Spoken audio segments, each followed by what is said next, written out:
So we're on to a new thing. We're going to look at the evolution of plants to start with. We'll get to let's start words again. Fungal diversity close to the end of this unit, but we're going to start just really looking at plant evolution and diversity. Because it won't take us all that long, I want to do a brief intro to alternation and generations just because it's a lot to wrap your brain around. So we're going to start with this one just to get an idea, but we're really going to focus a lot of time on plant evolution and diversity. So we probably need some essential questions here. So we'll start with, how did plants evolve?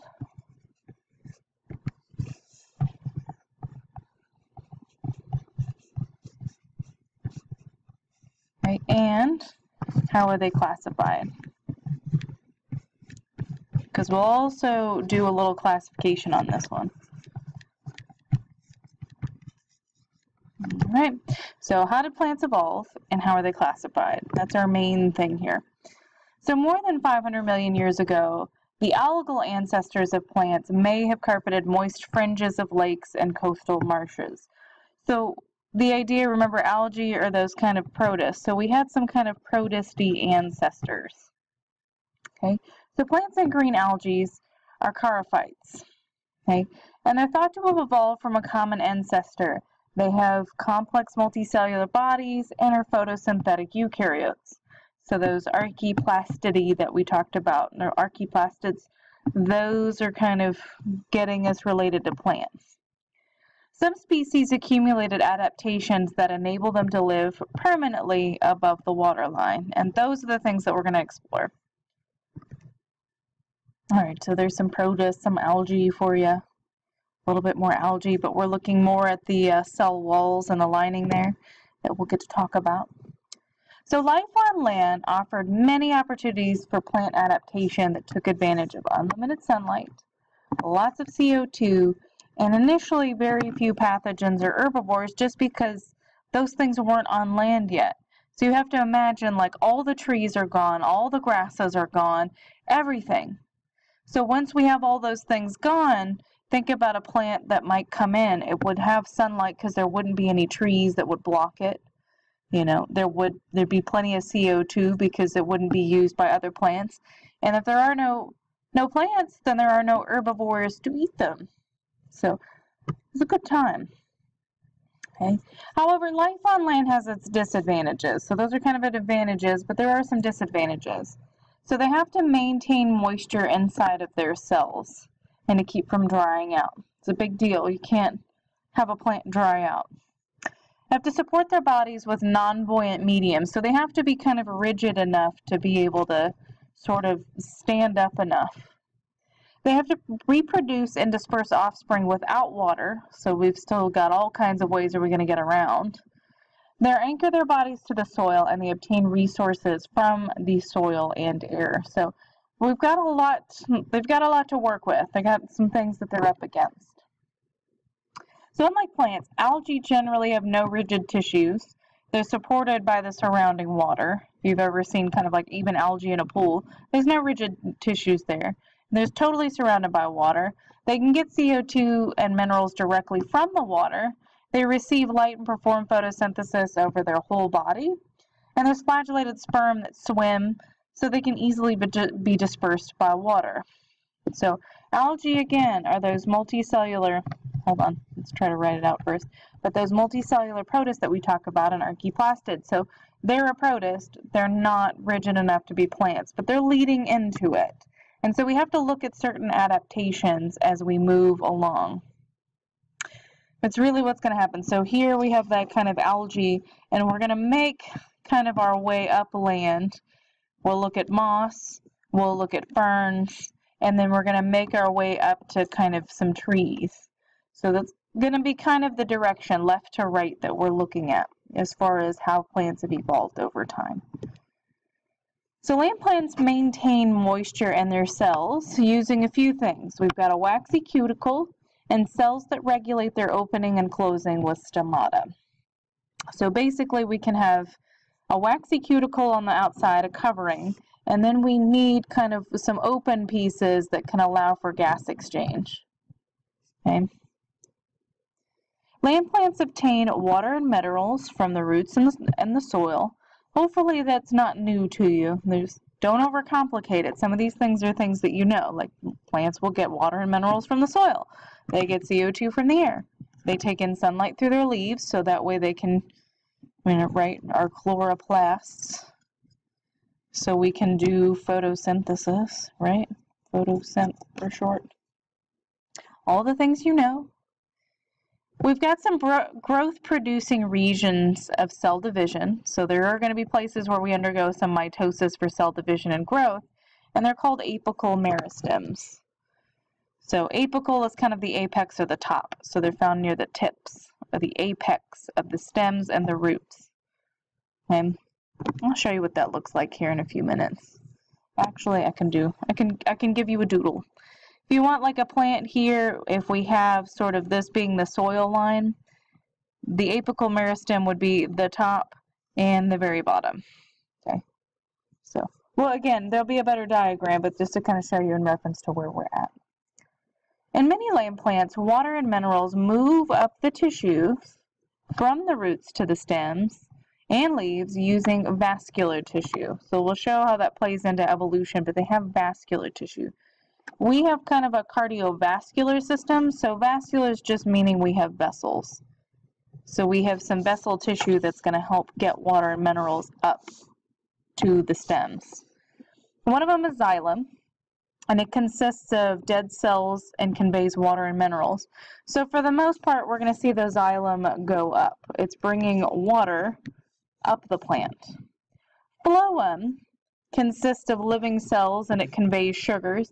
We're going to need sugars everywhere to kind of grow, so we can say that xylem brings water up and phloem sort of flows out. It doesn't really go down, but it sort of can, so it flows out in all directions. So xylem is up, phloem is out. We flow out to all the directions so we can get sugars. Okay. So there's a good leaf with some leaf veins so we can sort of see what's happening, some of these vascular tissues that are here. Cell walls of some plant tissues, including xylem, are thickened and reinforced by a chemical called lignin. So the absence of lignified cell walls and mosses and other plants that lack vascular tissue limits their height. So lignin's going to help get and lead to height, but lignin's that reinforcing thing of cell walls. Okay. Let's see. All right, this part is really key. So if we're looking at how did they evolve, so plant diversity reflects the evolutionary history, this one's a good one to know. Okay, if I didn't make the star big enough, I will also circle it. There you go. So there are 4 key adaptations for life on land that distinguish the main lineages of the plant kingdom. And this is what we're going to strongly look at next time. But we want to make sure that we kind of see the order. So first thing is that we have dependent embryos are present in all plants. So that means they're little embryos, the little zygotes, the little babies they make. Plant babies are dependent on their kind of parent plant, for lack of a better word, but they depend on the plant. Okay, second thing that we have is lignified vascular tissue. And it marks the lineage for most plants. It's not all plants, but it's a lot of them. So we're going to have some more rigid tissue. The third thing that we develop, which is not found in some others, is seeds. So seeds are found in the lineage that includes all living gymnosperms and angiosperms that dominate the plant kingdom today that we'll look at. Okay. The fourth thing is flowers, and they just mark the angiosperm lineage. Okay, so those are the 4 things. Those 4 key adaptations. Dependent embryos, literally every plant has. Vascular tissue is that most have. Seeds, a good variety, like a lot of them have, but then we make it to flowers and we sort of narrow it down. All right, so there would have been an ancestral green algae just to see how they would have developed. The first thing is the dependent embryo, origin of land plants, and so they have an embryo that depends on them. So we'll put dependent embryo here. Okay. Then we see vascular tissue starting to form here. And you'll notice for things like, you're like liverworts and hornworts, what are those? they're sort of related to mosses. So we'll have some examples of some mosses to look at, but that's the original. Then we have vascular tissues or vascular plants, and those will include like lycophytes and manilophytes. It's just ferns and fern-related thingies. Okay. Then we'll have seed plants, which are gymnosperms and angiosperms. Gymnosperms are going to be pines and things like that. And then angiosperms will give us our last little bit, and we'll have flowers. So they would have sort of like right here their own little number 4. Okay, so that's what we can look at. All right, we're going to go into each of those a little bit more specifically, so this is a really good time to take a break if you need to. Always recommend pausing and stretching. Go back over your notes, make sure you've got the key points in there, write a question or two, start that summary, don't forget those things. Okay. So early diversification of plants gave rise to seedless, so we call them seedless non-vascular plants. So there are no seeds, no vascular tissue. And these are called bryophytes. These are the first one that we need to know. They include mosses, liverworts, hornworts. So you could look those up, but I promise you, you've seen mosses. You may not remember that you've seen them, but you've seen them, I promise. Okay, so bryophytes are our first big one that we're going to look at. Let's see if I can move it. All right, so bryophytes resemble other plants in having apical meristems and embryos retained within the parent plant, but they don't have true roots, they don't have leaves, and they don't have those lignified or really tough rigid cell walls. They don't have all that. Oh gosh, can't make it work. Okay. This is one of those weird things when we talk about alternation of generations, but this is sort of what they look like. Moss, I promise you, you've seen, and we'll look at it, and you'll go like, oh yeah, I've seen that. Yes. Liverworts and hornworts are a little bit, we won't see those as much like when we walk around, but they definitely are there. Okay. So those are examples of bryophytes. The second thing, again, this is the second thing that we kind of, in the evolutionary pattern here, is that about 425 million years ago, we had vascular plants, and they have that lignin-hardened vascular tissue. We do have a couple of seedless vascular plants, as in they do not have seeds, but they do have vascular tissue, tough tissue, and they're lycophytes and manilophytes. And so lycophytes would be club mosses and things like that. Manilophytes are the ferns. So for the most part, they're going to be like the ferns that you've seen. I can't draw very well, but you can draw a much better fern if you'd like to. Okay. The thing with these guys that we'll look at is they're going to have some like spore producers on the back of them. Because it is easy to confuse it. I haven't seen a club moss in a while, and I should look, but ferns we see more readily. They grow pretty easily because they're going to have some little bits on the back of the little leaflets that you'll see, where they're these like dark dots. And they're there, and they're sort of like, we call them sporangia, so they're spore producers and spore releasers. Okay. All right, so the third thing is that the first vascular plants with seeds evolved about 360 million years ago. Again, not super concerned on the date, but this is the third one in the order, which is seeds. And so it consists of an embryo packaged with a food supply and a protective coating. So they get food and they get protection. So seeds are kind of a nice thing. All right. And seeds will include two things: gymnosperms, which include ginkgo, cycad, conifers. Think your average Christmas tree. Oh God, it's a terrible one. I hope you guys have much better pictures than I do. That's okay. Angiosperms. These are flowering trees and grasses. There's a lot of them that we'll talk about, but you know, flowering plants. I'm gonna make you one. Just for you guys. There you go, a beautiful flower doodle. All right, gymnosperms. So what these guys mean specifically, and they have naked seeds. So that means they're not produced in these special chambers. So they just have seeds that are out there. So they call them gymnosperms, naked seeds. So they include ginkgo, cycad, and conifers. So again, conifers are like Christmas trees. Cycads you might know if you have any like sago palms. I can't remember how to spell them. Palms. So sago palms are a good example of cycads. And it's actually like it's a palm. Why is it here? You have to look at it. I promise you, a sago palm is a cycad, and it's all there. But That's the common ones that I see in the neighborhoods, and then also the conifers, just regular gymnosperms that you would note. Okay.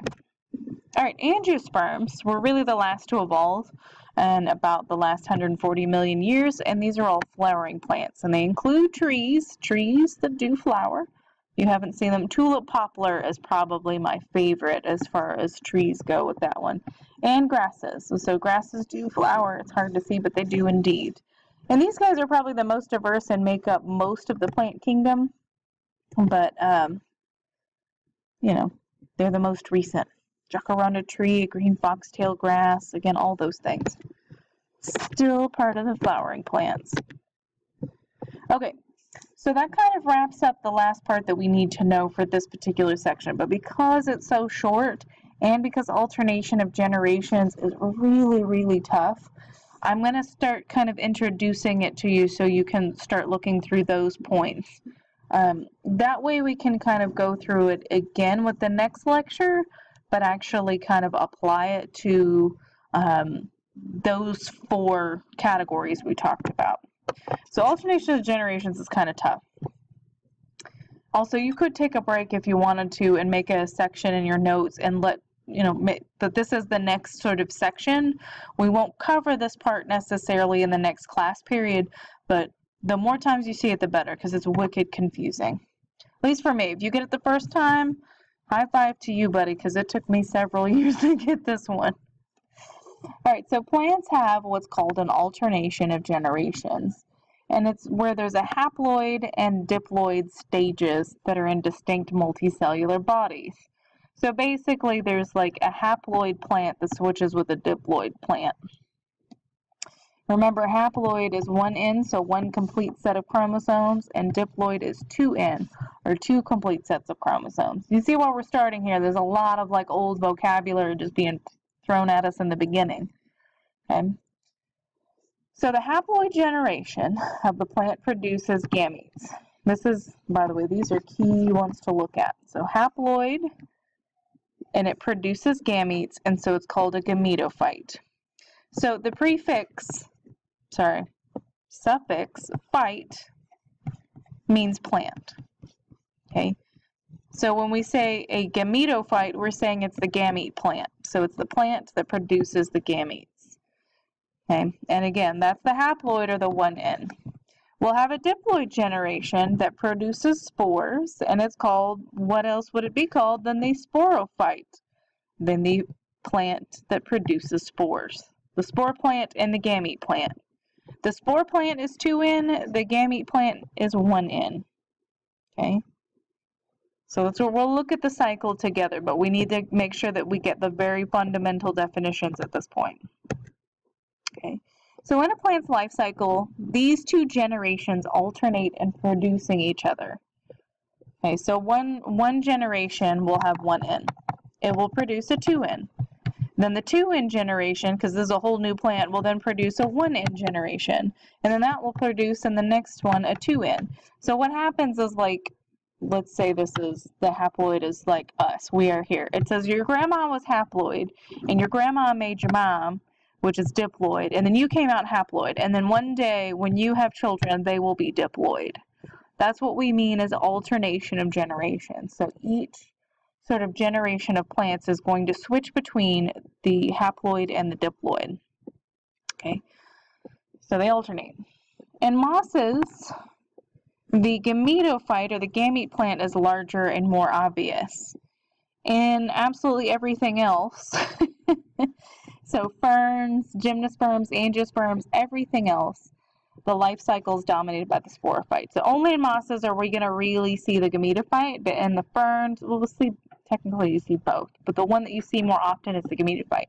And everything else, where you see big trees, you see beautiful flowers growing on things, those plants will be the sporophyte or the spore producers, the diploid sporophyte. Okay, again, some key points to note on that. Okay, we're going to look at this life cycle, and I promise you this will be the last thing that we do for this particular lecture, but see if you can wrap your brain around it. You may need to draw pictures, and then we may need to discuss it a little bit later on, but again, we'll kind of start with this in the next lecture so we can kind of move forward and keep them evenly timed, if you will. So here's the plant life cycle. So the key here is that we're going to start with a haploid. So this is our gametophyte, our sort of little gamete plant. So it's a whole plant that's a gamete producer. So again, gametes produce a sperm and egg, and we know since these are our gametes, and they're produced, and so they're 1N. Okay, so they're produced in the plant. At some point, and it could be by different plants or individuals, sometimes it's even from the same plant. Plants are weird, they can do all kinds of stuff. But the gamete plant, gametophyte plant, the gamete plant, there you go, produces egg and sperm of the gametes. At some point, those egg and sperm will fuse, just as we've seen before, for fertilization. So what's 1N plus 1N? Boy, it's 2N. So it's diploid or diploid. Okay. Then we undergo mitosis and development to grow into a sporophyte. So we make a whole new plant, new generation with that zygote. So it undergoes mitosis because that's 2N over here to 2N. Okay. That sporophyte will then produce spores, right? But it'll produce spores through meiosis. Notice the plant's 2N and the spores are 1N. So for this case, we're going to need to go meiosis. Anytime we go 2N to 1N, we do meiosis instead. Okay, and then once those spores are produced, they'll land wherever is appropriate for them, and they'll undergo mitosis as well. So they'll go 1N to a whole full plant that is also 1N. So that takes mitosis. So kind of a quick review on that one, I'll put it kind of small to the side here, is that if we go 1N to 1N or 2N to 2N, we use mitosis. Yeah, we wanted to forget all that stuff, didn't we? Nope. Anytime you go 2N to 1N, you will undergo meiosis.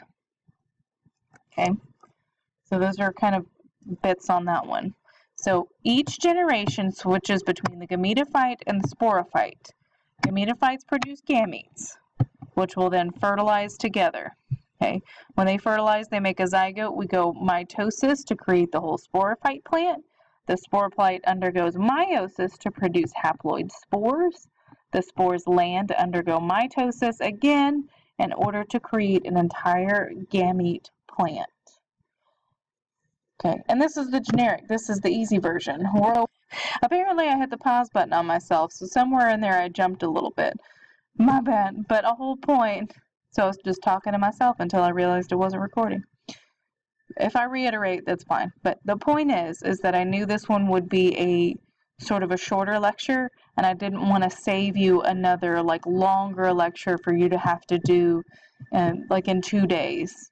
So this is sort of your weekend lecture, but introducing some of this stuff will at least get us a start to move into that next section of alternation generations. So for now, make sure that you know the 4 kind of patterns of evolution.